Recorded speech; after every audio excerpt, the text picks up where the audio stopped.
കോതമംഗലത്ത് crematorium പൂർത്തീകരണത്തിൽ municipality അലംഭാവം കാണിക്കുകയാണെന്ന് Kerala Congress M ആരോപിച്ചു. കഴിഞ്ഞ ജൂൺ മാസം പൂർത്തീകരിക്കേണ്ട നിർമ്മാണ ജോലികൾ അനന്തമായി നീളുകയാണ്. ക്രിമറ്റോറിയം സമയബന്ധിതമായി പൂർത്തീകരിക്കാൻ തയ്യാറാകണമെന്ന് നിയോജകമണ്ഡലം കമ്മിറ്റി ആവശ്യപ്പെട്ടു.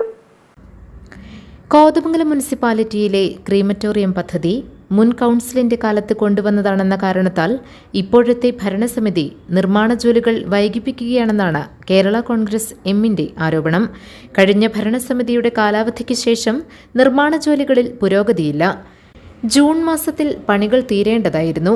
എന്നാൽ കാലാവധി നീട്ടി നൽകുകയാണ് മുനിസിപ്പാലിറ്റി ചെയ്തിരിക്കുന്നത്. ക്രീമറ്റോറിയം പൂർത്തീകരിക്കാത്തതിനാൽ സാധാരണക്കാരായവർ മൃതദേഹങ്ങൾ സംസ്കരിക്കാൻ ദൂരസ്ഥലങ്ങളിൽ പോകേണ്ട സ്ഥിതി തുടരുകയാണ്. നിർമ്മാണ പ്രവർത്തനങ്ങൾ വേഗത്തിലാക്കി എത്രയും വേഗം ക്രീമറ്റോറിയം തുറന്നുകൊടുക്കാൻ നടപടി വേണമെന്ന് നിയോജകമണ്ഡലം കമ്മിറ്റി ആവശ്യപ്പെട്ടു. പ്രസിഡന്റ് അഡ്വക്കേറ്റ് ജോസ് വർഗീസിന്റെ അധ്യക്ഷതയിൽ ചേർന്ന യോഗം സംസ്ഥാന സ്റ്റിയറിംഗ് കമ്മിറ്റി അംഗം അഡ്വക്കേറ്റ് റോണി മാത്യു ഉദ്ഘാടനം ചെയ്തു. പോൾ മുണ്ടക്കൽ, ജിജോ പീച്ചാട്ട്, ലിസി ജോസഫ്, VC മത്തച്ചൻ, മാത്യു ചേറ്റൂർ, ജോർജ് പുൽപ്പറമ്പിൽ, ബിനിൽ വാവേലി, ബെന്നി ചിറ്റുപറമ്പിൽ, ഷാൻഡി കോയിക്കക്കുടി, ജോർജ് മുടവൻമുകൾ, ബിനോയ് പള്ളത്ത്, സ്കറിയാച്ചൻ തുടുമ്മേൽ തുടങ്ങിയവർ പ്രസംഗിച്ചു. GTV news, Kothamangalam.